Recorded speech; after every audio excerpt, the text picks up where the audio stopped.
everybody.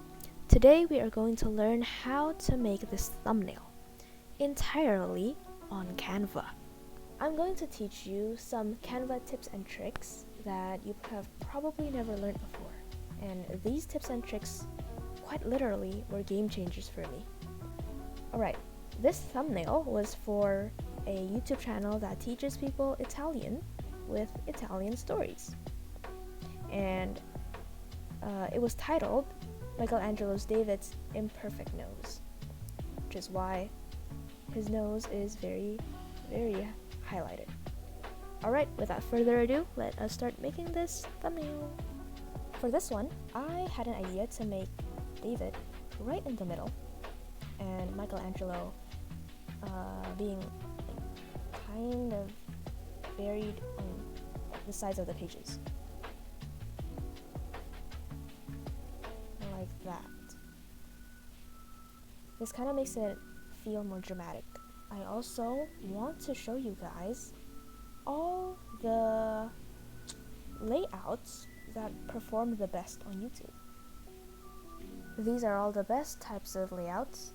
There's text on the left, face on the left, text on the right, face on the right, text on the left, in the middle, text on top, in the middle, text on the bottom. If you guys would like to have this Google document, you can comment below if I want to see this, and I will send it to you guys. Okay? Alright, so this is the stage where I am still sketching out what I would want the layout to be. And like I said, I wanted David to be in the middle and two Michelangelos right beside him. Next up, I wanted to make the Learn Italian with the story text. And I wanted to make it big because that is the promise of the video. Every video has a promise, and you have to make that promise the biggest, boldest, most obvious thing on your thumbnail. Alright? That is why I made the font really big, really thick, and let's see what I do after this.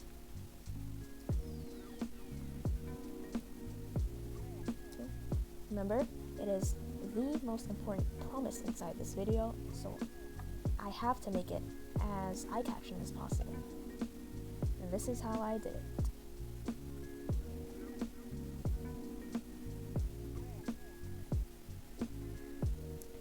White and yellow is the perfect combinations if you want to make your text pop out.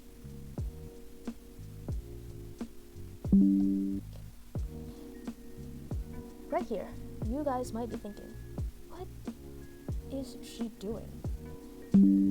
I am trying to put a shadow around the text. You see, in Canva, you can't really make really thick shadows behind the text yet. You can put shadows, but it's not as thick as I would like it. So I decided to just take a screenshot of it, remove the background, and put a shadow on it manually. This way, it looks a lot more eye-catching.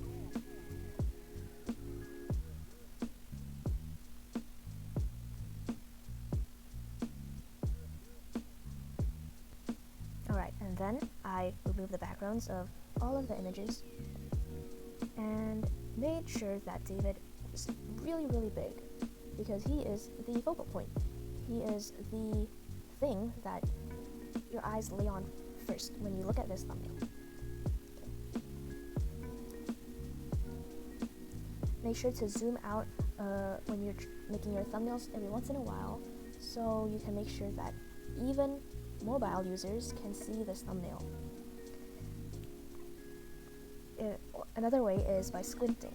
Whenever you squint and you can't see the text very clearly, that's a sign that you should make the text even bigger. Right now, I see that I actually can't really see my text when I'm squinting, and that is a sign that I should make it bigger later.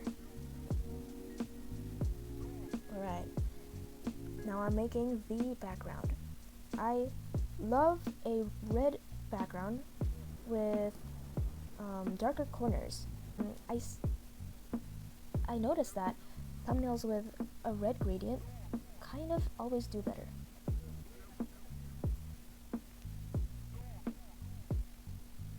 Michelangelo. So it creates depth. Shadows separate the subject from the background. Oh, and I erased a little bit of David's hand just so it doesn't mess up the view of the title or the text. Okay. And I purposely didn't make Michelangelo's shadow as thick as David, because David is the focal point, and I want everyone to immediately notice David first when they look at the thumbnail. Okay, so to recap, make sure to make the promise of the video, which is, in this case, you're going to learn Italian with a story. Make that promise the loudest thing ever inside the thumbnail, and also make your focal point or the image of an important subject in your video really, really clear as well. Really clear, really big, really saturated, really contrasty, like what I am doing right now. Usually you increase the saturation, increase the clarity, increase the brightness, maybe even decrease the shadows to really, really increase the depth and contrast for that picture.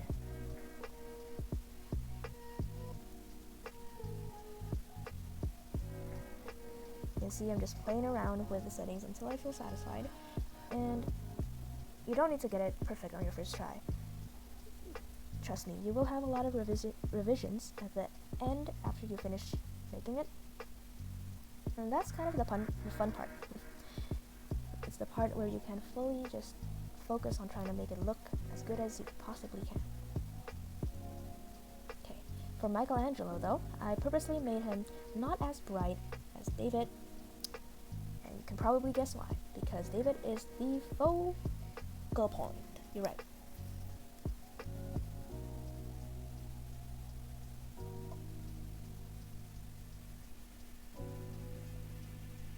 There you go. Fun little tip there. You can always just click the paint, paint roller button on Canva to copy whatever settings you have for a picture and paste it up to another picture. Even works for the shadows as well. Okay. Now I am making the level text, and if you want a shortcut, you can just click R on your keyboard to create a rectangle. Same goes for other shapes as well. You can create a circle with pressing the C button, and probably every other shape. Okay, there you go.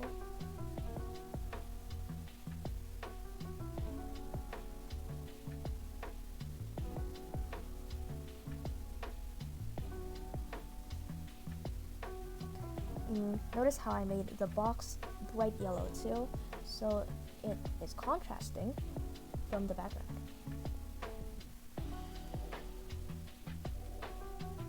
There you go. We are almost done. Now, I want to highlight David's nose by putting a bright yellow circle around his nose. And the way we can do this is by putting a border on it and clicking the transparent button on the color section. Okay. Oh, there I was trying out the glow button on Canva, but I realized that it's not thick enough, so I ended up not doing it. And later on, I'm taking a long time. Okay, there you go. I decided to do the same thing I did with my text. Screenshot, background remover, add thick shadow.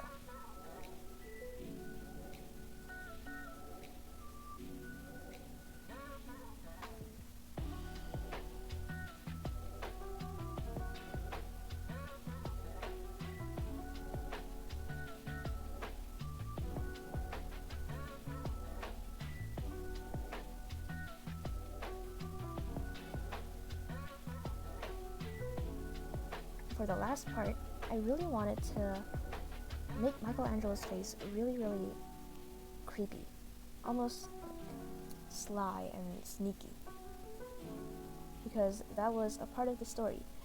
If you didn't know, Michelangelo faked improving or changing David's nose because he thought that David's nose was already perfect. And so he tricked the person who told him to change it by dropping some sawdust on the ground to make it seem like he changed something. And I thought that was a really sneaky move, so I made him very, very sneaky looking. This is a tool called Warp Brush, as you can see, and I used the warp button. Okay. Copy paste the other one to the other one, so you don't have to work twice. And then last part is the shadows. Shadows just create so much depth, and I love them. They also make the text a lot clearer.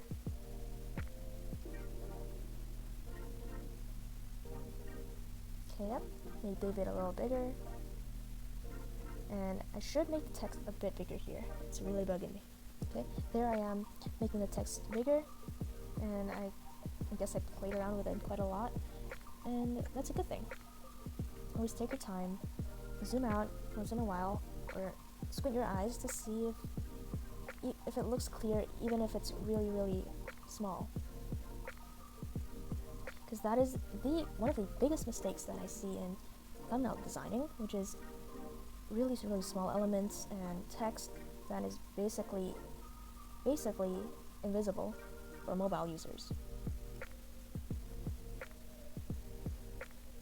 Okay, made David a bit brighter here, I think, just to make him pop out more, right?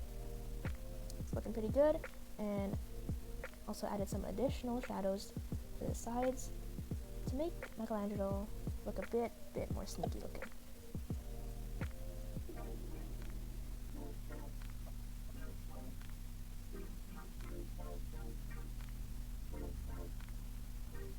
Okay, what do you guys think? Do you like this thumbnail? Do you think that this thumbnail can be improved even more? If you think that it could, please let me know down in the comment section. Please, I would be so happy to see some advice from me. That is basically it. This is my first video on YouTube, and please let me know if you like this type of content. If you do, then I will definitely continue making these types of tutorials for you guys. Of course, with some sprinkles of tips and tricks. Let me know what you think. I'll be so glad to answer some of you guys' comments. And yeah, have a great day, everybody.